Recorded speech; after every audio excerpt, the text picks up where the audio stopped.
Nang biglang mag-ring ulit ang cellphone niya, napabalikwas siya bigla. Sino na naman kaya ito? Wika niya sabay sagot sa tumutunog pa ring cellphone. Hello, malumanay niyang wika. Oh, Miss Montenegro, mahimig sarkastikong sambit ng nasa kabilang linya. Ako nga, sino to? Sagot naman niya. May bahid na pagkairita dahil sa pagkasabi ng apelyido niya ng nasa kabilang linya.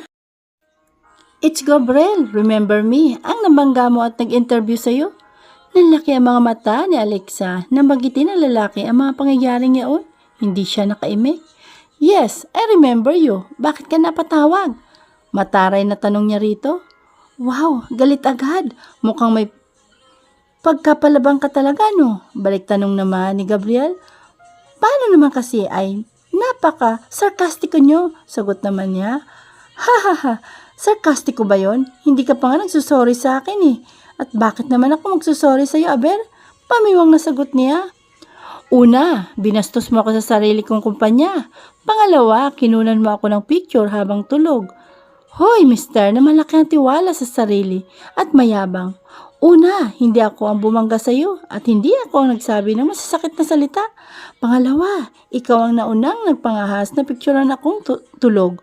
Kumanti lang ako sa kalokohan mo kaya wala, hindi ako magsusorry sa iyo. Matapang din na sagot ni Alexa. Hahaha, ang tapang naman. Talaga, kung nasa tama ako, hindi ako magpapasindak lalo na sa kagaya mo. Ang sakit nun ha, pero sige, papalagpasin ko sa ngayon. Pero hindi na yan mauulit. Talagang di na mauulit. Bakit ka ba napatawag? At kanino mo nakuha ang number ko? Pag-iba niya sa usapan. Ngayon lang niya naalala na hindi sila close at galit siya dito. Ayun, makakalimutin na rin. Isa lang ang pakay ko sa iyo. Miss na saksakan ng suplada. Aalokin lang naman kita ng trabaho.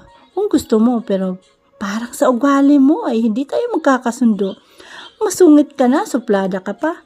Bulalas ni Gabriel na lalong nagpausok sa ilong ni Alexa. Hoy, mister, nasaksakan ng kayabangan at di kinakapitan ng hiya. Hindi talaga tayo magkakasundo at wala akong balak na magtrabaho sa iyo. Matapos mo akong pagsalitaan ng kung ano-ano. Galit naman ang sagot ni Alexa at ibinaba ang telepono. Ah, ang yabang. Akala mo kung sino. Panira talaga ng moment. Reklamo niya sa kanyang sarili. Si Gabriel naman ay nagulat sa pagbaba ng telepono ng kausap at sa asta nito, umiiling-iling siya na nagpapangiti. Hindi ata siya kilala ng babae.